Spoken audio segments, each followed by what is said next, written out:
up, everybody? It's your girl Nita, your favorite diva, and I am back for episode 4 of Tulsa King. It is called Visitation Place. So if you guys are enjoying Tulsa King, put your theories, your comments, everything down below. Let's get into it. This is your spoiler warning. Full spoilers ahead. Now let's go.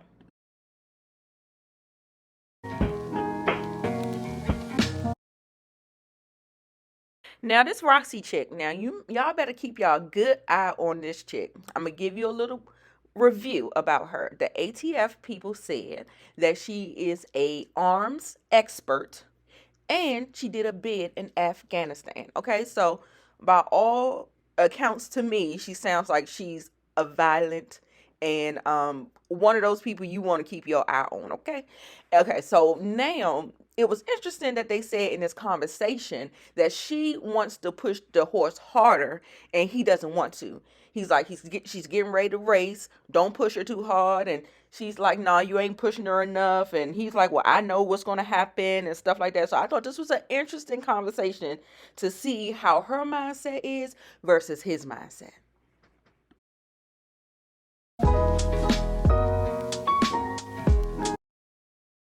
Now, in that interaction with Manny, Manny left Roxy to go home to deal with some shit. He got some shit at home to deal with. Oh yeah, nigga, you got some real shit to be dealing with. Okay, so Dwight comes, pulls up on him as soon as his wife drives off, takes him in the house, tells him to explain himself and figure out what's going on.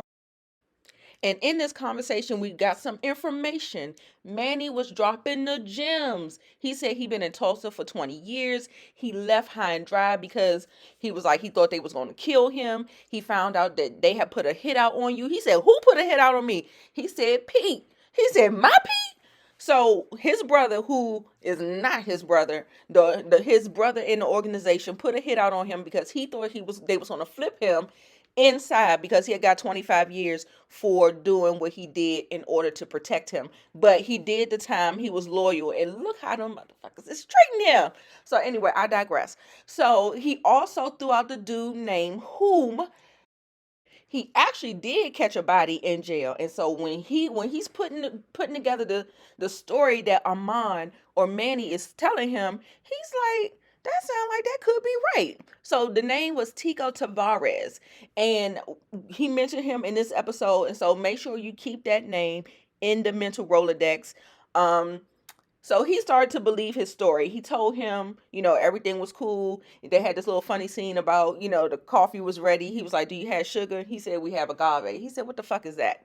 And so here we are again with this fish out of water. His wife doubles back and comes back and sees the interaction, what's going on. She's worried. And, Dwight told Manny that he works for him now. And that's just how it's going to be.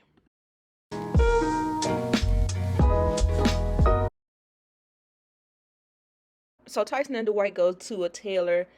He said that I guess he's kind of getting a little bigger there or something, so he needs to get his suits altered. They're trying to talk him into these alligator suits to get him on the West Coast, but he's like, yeah, no. So move on over to the bar, and they're talking, getting ready to make some moves or whatever. And Bodie actually says that Badface is coming to town, for a couple of days. So can you just kind of steer clear of him? He was like, oh no, me and Badface, we cool, we good. Y'all go ahead and do what y'all about to do. So they have to go to a new territory and try to sell the balloons. So when they get there, they run into Black McAdam and some of the guys from the biker community or whatever. And he was like, what are you doing in our territory? He was like, who gave you permission? He said, oh, you must be mistaken. Ain't nobody asked for permission. So I was like, well, god damn, all right, come on, Tyson. And the boys retreated.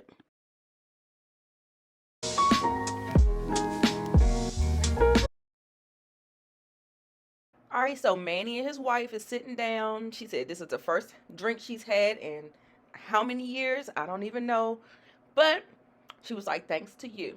And then so she's like, is he going to kill us? He said, oh no, not you or the kids. And she's like, okay, is that supposed to make me feel better?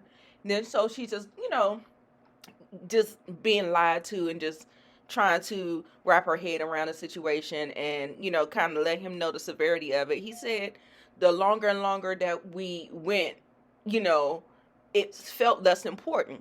And so she was just like, she knows now. And so I don't know. I don't know how she gonna reconcile it.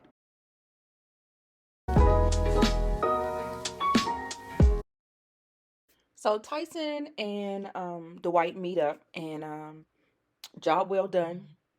Sold all 10 um, tanks of the N2O, and he gave him his cut. He was like, job well done. He was like, ooh, maybe one of them days I can buy a ring like that. He said, here you go. Here you go. This one kind of lost its luster. And he gave it to him. Then in this scene, you just see the father kind of being concerned for Tyson, because Tyson is enamored with the type of work he's doing, the type of man that Dwight is, and he's just kind of getting worried. And he's kind of like, looking at him and kind of like he's looking up to him. I think his father may feel a little jealous as well.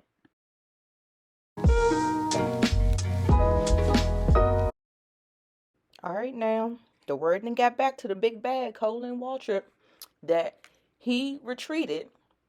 His boys retreated when the White's boys, when Tyson and Brody came up there and kind of just encroached on their territory, and then they made all the money. So I told you to keep your eye out on that Roxy girl. You heard her instigating. She was all in that man's ear talking about the weakest links, the weakest links, and he proceeds to put the beat down on all their asses.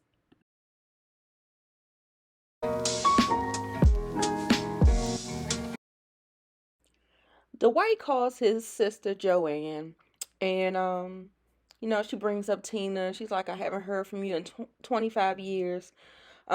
She actually lets her brother know that his brother Joe has lymphoma. And the reason why she sees Tina so much is because we all are taking turns with him, caring for him.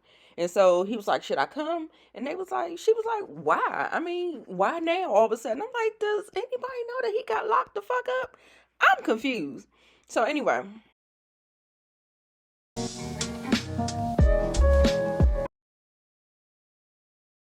Uh-oh, the chickens have come home to roost.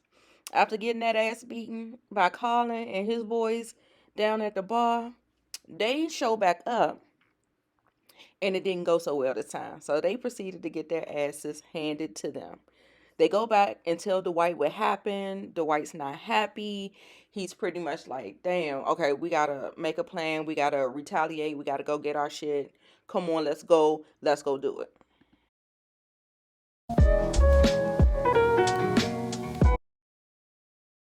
Hey yo, Tyson had to go home to confront his daddy, and his mama sitting up there patching her baby up, trying to explain what happened. His father's like, I thought you said you was his security.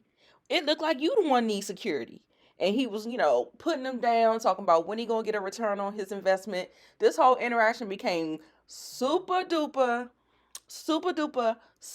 disrespectful when Tyson came out his pockets and started throwing money on the counter and on the floor to his father. I said, what are we doing? What are we doing? I'm confusion.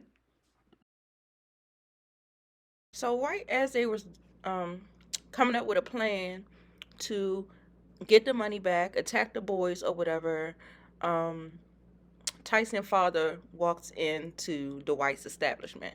He's like, what's going on? Then he was like, hold on, that's my pops or whatever. And then so he's talking about, Dwight's like, let's wrap this up or whatever. He said, don't talk that way to my son. He was like this, your son works for me. And he was like this, oh, is this the reason why his face looked like that? He said, we about to go handle that now. He said, well, I'm going with you. The enemy of my enemy is my friend. They devise a plan. They're on the go. They go up there. They take their shit back. They use bats, no guns. They made sure they did what they needed to do. They came out on top. They roughed them up, and they set the tone. Okay. Child, this scene is intercut with Miss Thing having a one night stand off of Twitch. The day may leave some battles, but we live to fight another day. So Manny and Dwight is at the bar, kind of talking it up, and Dwight is really feeling his age. He actually goes over and tries to have a conversation with Tyson's dad, offers him compensation for his participation. He declined, and then he walks over to his son Tyson and tells him that you'll always have a home with me, but you have to make a choice. So that all ended quite sadly, and we are going to see the choice that he makes.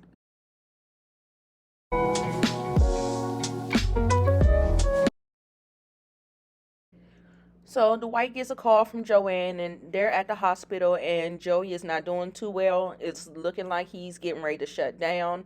The lymphoma has run its course, and nothing else can be done to help. They give the camera to him, and on the FaceTime, he says some beautiful, beautiful words to him, making his peace with him. And she said that I think he heard you. He squoze my hand, and so I thought that was so sweet. And he disconnected the call. And so rest in peace to his dear brother Joe.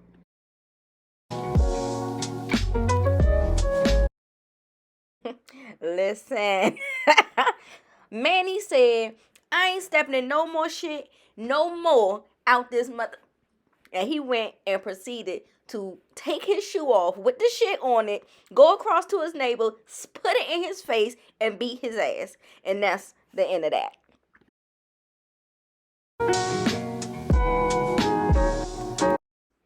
All right, y'all. So that was the episode. This was episode 4, Visitation Place. What did you think about the episode? I thought it was pretty good. Wasn't my favorite. I think every episode gets a little better, but 3 is still a little better for me than this one. And then, of course, 5, definitely. I definitely enjoyed 5 as well. So, yeah. So let me know what you think about the characters. What do you think about how things are wrapping up? How we're moving forward? Give me your thoughts and comments in the comments down below. As always, I'm Nita, your favorite diva. Make sure you like, comment, and subscribe to the channel, and make sure you come back. All right, bye.